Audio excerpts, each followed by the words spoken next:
Assalamualaikum warahmatullahi wabarakatuh. Pada kesempatan kali ini kita akan membahas tentang sunanus sholat, yaitu sunnah sholat.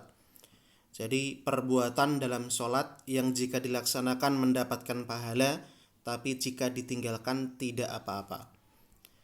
Apa itu sunanus sholat? Hiya al-aqwal wal af'al allati yuthabu fa'iluha wa la yu'aqabu tarikuha. Perkataan atau perbuatan yang dimana pelakunya mendapatkan pahala dan yang meninggalkan tidak mendapatkan siksa atau tidak mendapatkan dosa.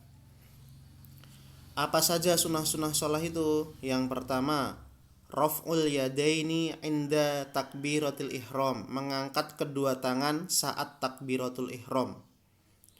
Yustahabbu raf'ul yadaini inda takbiratul ihram. Mustahab di sini adalah sunnah. Jadi mengangkat kedua tangan saat takbiratul ihram itu adalah perbuatan sunnah. Maknanya anna raf'a ma'abtidai takbiratul ihram, bahwasanya mengangkat tangan atau mengangkat kedua tangan itu bersamaan dengan dimulainya takbiratul ihram. Jadi saat Allahu Akbar itu bersamaan dengan mengangkat tangan. Wa yantahi bin qida'it takbir, dan habis mengangkat tangan tersebut selesai dengan selesainya takbiratul ihram. Itu kalau menurut Syafi'iyah sama Hanabilah. Nah, jadi kalau menurut Syafi'iyah sama menurut Hanabilah, mengangkat tangan itu dimulai sama seperti dimulainya takbiratul ihram dan habis saat habisnya takbiratul ihram. Itu menurut Syafi'iyah sama Hanabilah. Ini pendapat pertama. Kemudian pendapat kedua yaitu adalah pendapatnya Hanafiyah, mengangkat kedua tangan summa yukabbir, dalam artian angkat tangan dulu baru kemudian membaca takbiratul ihram. Itu pendapat yang kedua, yaitu pendapatnya Hanafiyah. Pendapatnya Malikiyah, ini dalam Malikiyah, mengangkat tangan saat dimulainya takbiratul ihram. Saat memulai takbiratul ihram. Jadi mengangkat tangan di sini ada tiga pendapat. Pendapat pertama Syafi'iyah sama Hanabilah bersamaan dengan takbiratul ihram dan habis saat takbiratul ihram. Kalau Hanafiyah mengangkat tangan dulu baru kemudian takbiratul ihram. Nah, kalau Malikiyah mengangkat tangan bersamaan dengan masuknya takbiratul ihram. Nah, ini. Kemudian ini tuh tentang satu masalah ya. Kemudian ini ada masalah lagi. Ar-raf'u yakunu hadzul mankibaini. Jadi mengangkat tangan itu sejajar dengan kedua pundak. Sejajar dengan kedua pundak. Itu adalah pendapatnya Syafi'iyah sama Malikiyah. Jadi ada pendapat lagi di sini tentang mengangkat tangan. Mengangkat tangan itu setinggi berapa sih? Kalau menurut Syafi'iyah sama Malikiyah itu adalah hadzul mankibaini, setara dengan kedua pundak, sejajar dengan kedua pundak menurut Syafi'iyah sama Malikiyah. Akan tetapi menurut Hanafiyah itu mengangkat tangan itu sampai kedua ibu jarinya itu sejajar dengan telinganya. Nah, ini pendapat kedua, yaitu pendapatnya Hanafiyah sama pendapatnya Hanafiyah saja. Jadi saya ulangi lagi, mengangkat kedua tangan setinggi apa? Kalau menurut Syafi'iyah sama Malikiyah, itu setinggi pundak. Tapi kalau menurut Hanafiyah itu adalah setinggi telinga. Nah, sampai kedua jempolnya sejajar dengan telinga. Itu permasalahan lagi. Jadi ini ada permasalahan, kemudian ini ada permasalahan lagi, ada dua pendapat. Kemudian di sini ada permasalahan lagi. Amma raf'ul yadaini ghairu takbiratul ihram, untuk mengangkat tangan selain takbiratul ihram. Bagaimana hukumnya mengangkat tangan selain takbiratul ihram? Menurut Hanafiyah sama Malikiyah, mengangkat tangan selain takbiratul ihram itu bukan sunnah, bukan bagian dari sunnah. Kalau menurut Hanafiyah sama Malikiyah, jadi sebelum rukuk sama i'tidal, itu menurut Hanafiyah sama Malikiyah itu tidak disunnahkan ngangkat tangan. Tapi kalau angkat tangan ya tidak apa-apa gitu. La yusannu raf'ul yadaini inda ruku' aw raf'i minhu, tidak disunnahkan saat rukuk dan juga saat bangun dari rukuk. Jadi menurut Hanafiyah sama Malikiyah seperti itu. Ini pendapat pertama. Kemudian pendapat yang kedua, pendapatnya Syafi'iyah sama Hanabilah.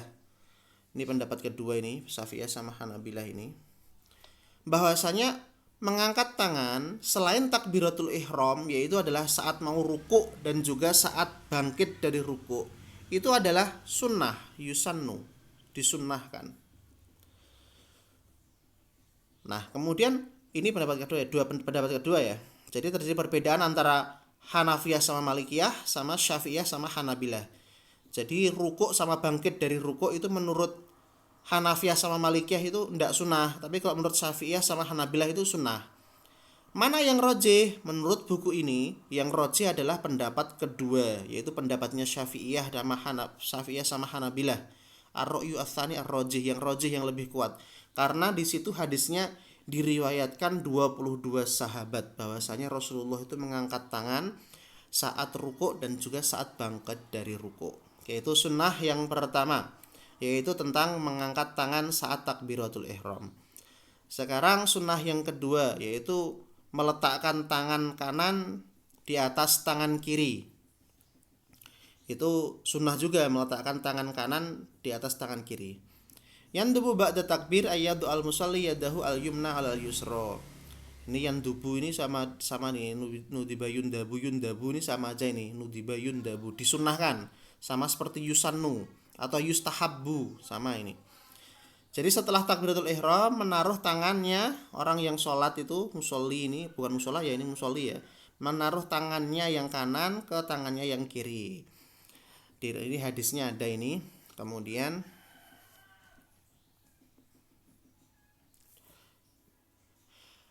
oke, itu ada hadisnya memang mengangkat meletakkan, menaruh tangan kanan ke atas tangan kiri. Adapun tempat menaruh tangan itu ada perbedaan pendapat. Nah, di sini ada mulai perbedaan pendapat di sini. Mulai perbedaan pendapat tentang meletakkan tangan. Jadi kan tangan kanan ditaruh di tangan kiri, nggak ada perbedaan pendapat. Akan tetapi di mana meletakkannya itu terjadi perbedaan pendapat. Kalau menurut Syafi'iyah, meletakkan kedua tangan itu di bawah dada di atas pusar. Jadi di bawah dada di atas pusar, agak menceng ke sebelah kiri. Nah, ini kalau menurut Syafi'iyah. Jadi menurut Syafi'iyah itu adalah di bawah dada di atas pusar, agak menceng ke sebelah kiri. Ada hadisnya ini. Kemudian menurut Hanafiyah sama Hanabilah ini kan, sunnahnya itu meletakkan tangan di bawah pusar, tahta surah, di bawah pusar.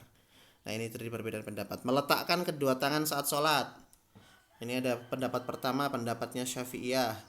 Sunnahnya adalah di bawah dada di atas pusar. Kalau menurut Hanafiyah sama Hanabilah di bawah pusar. Oke. Kemudian habis itu doa istiftah, sunnah sholat. Allahu akbar kabira walhamdulillahi katsira itu. Tapi di sini ada hadisnya bahwasanya Rasulullah SAW itu membaca doa iftitah itu ini, Subhanaka Allahumma wa bihamdika wa tabaraka ismuka wa ta'ala jadduka wa la ilaha ghairuka, rawahu Abu Dawud wa Qutbah Daruqutni. Ini doa istiftahnya Rasulullah. Kemudian nomor 4 membaca isti'adzah. A'udzubillahi minasyaitonirrajim, bismillahirrahmanirrahim. Ada sesuai dengan dalil fa idza qara'tal qur'ana fasta'idz billahi minasyaitonirrajim. A'udzubillahi minasyaitonirrajim itu juga sunnah. Kemudian habis itu takmin, membaca amin, itu juga sunnah sholat. Amin ghairil maghdubi alaihim waladdallin. Amin. Nah, itu.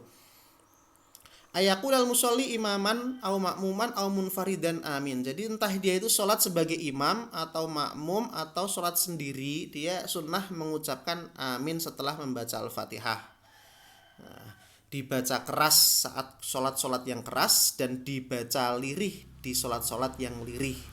Sholat jahriyah itu sholat subuh, maghrib, isya. Sholat sirriyah itu sholat duhur sama asar. Oke, itu ya. Kemudian yang nomor 6, al-qiraah ba'dal Fatihah, membaca surat lain setelah surat Al-Fatihah. Gitu. Yusannu lil musalli ayaqra'a surah aw syai'an minal Qur'an fi raqataini al-ula wa tsaniyah. Bagi seorang yang sholat disunnahkan membaca surat atau sesuatu dari Al-Qur'an di 2 rakaat pertama, yaitu rakaat pertama dan rakaat kedua dalam setiap sholat. Oke ya. Wa yajharu bihima fi sholat jahriyah wa yusarru bihima fi sholat asriyah.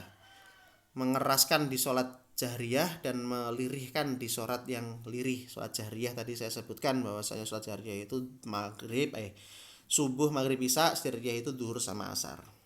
Oke, itu. Kemudian yang nomor 8, hayatur ruku wa sujud, cara ruku dan sujud. Cara ruku dan sujud seperti yang antum melakukan itu enggak usah dijelaskan, enggak terjadi banyak perbedaan di sini. Kemudian nomor 10, 9 sama 10 adalah tasyahud awal. Jadi tasyahud awal itu sunnah ya, bukan wajib. Jadi orang sholat tapi kalau nggak pakai tasyahud awal itu sholatnya tetap sah, tapi disunnahkan sujud sahwi gitu aja. Jadi tasyahud awal itu sunnah. Nah sekarang adalah mubtilatus sholat, hal-hal yang membatalkan sholat. Yang pertama adalah berbicara, itu membatalkan sholat.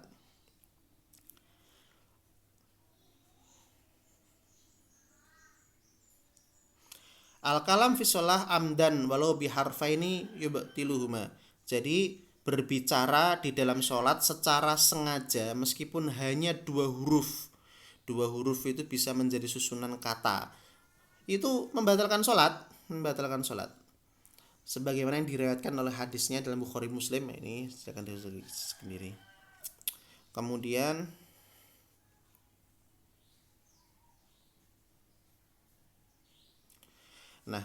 berbicara meskipun hanya 2 huruf itu membatalkan sholat menurut jumhur fuqaha. Entah itu dari Hanafiyah, Syafi'iyah, Malikiyah sama Hanabilah. Menurut 4 mazhab ini berbicara meskipun hanya 2 huruf itu membatalkan sholat. Kecuali Hanafiyah, qalu tubtilu sholat sawaun kanal kalam amdan aw sahwan. Jadi kalau menurut jumhur fuqaha itu kan berbicara meskipun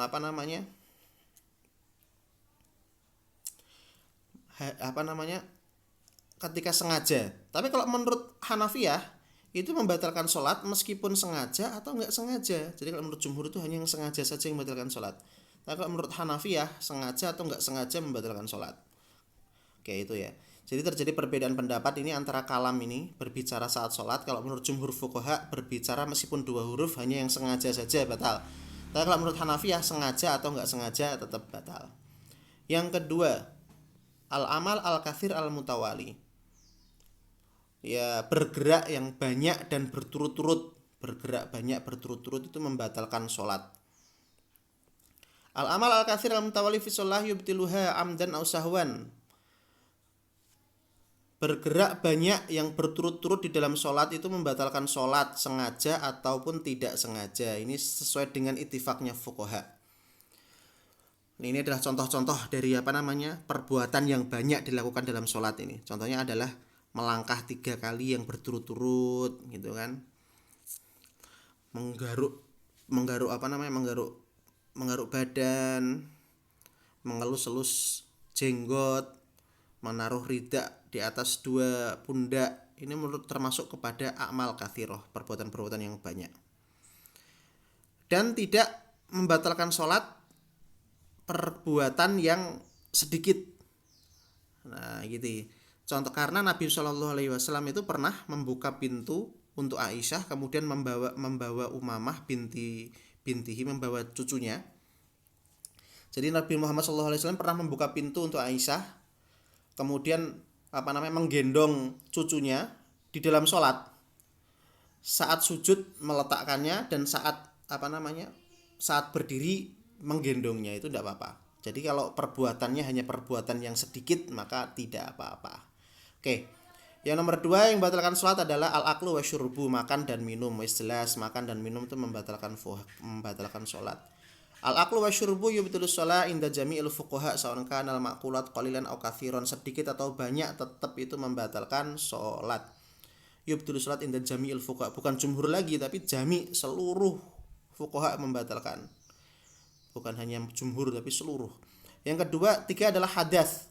ya entah berhadas kecil atau berhadas besar, dalam artian wudunya batal gitu, maka sholatnya juga batal.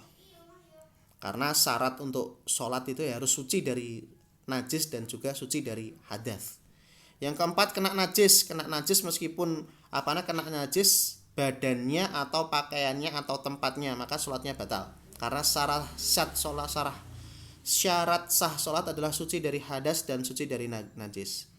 Nomor 5, terbukanya aurat, tersingkapnya aurat, batal sholatnya. Yang ke nomor 6, membelakangi kiblat, tidak menghadap kiblat juga batal sholatnya. Yang nomor 7, tertawa terbahak-bahak, batal sholatnya. Nomor 8, berubahnya niat, batal sholatnya. Sholat, sudah niat sholat duhur, tiba-tiba di tengah-tengah ganti niat sholat sunnah, ya batal, berganti niat.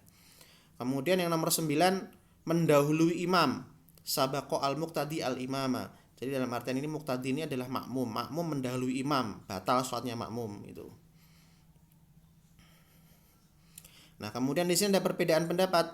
Waqad ikhtalafal fuqaha fi hukmi tanaful inda iqamati shalah al-maktubah ala salasati madzhab. Para fuqaha berbeda pendapat terkait dengan hukum sholat sunnah. Sholat sunnah yang dilaksanakan setelah iqamah.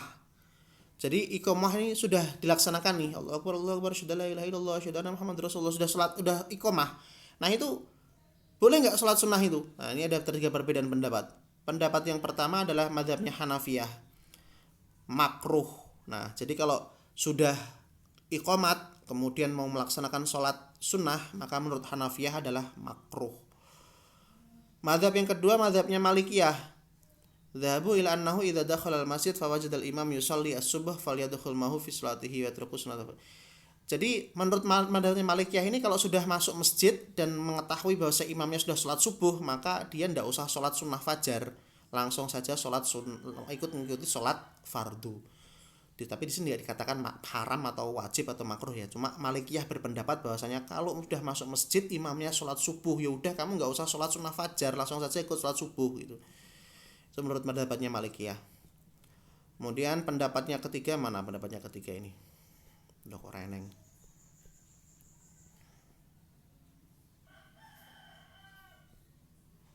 Nah, ini pendapat ketiga.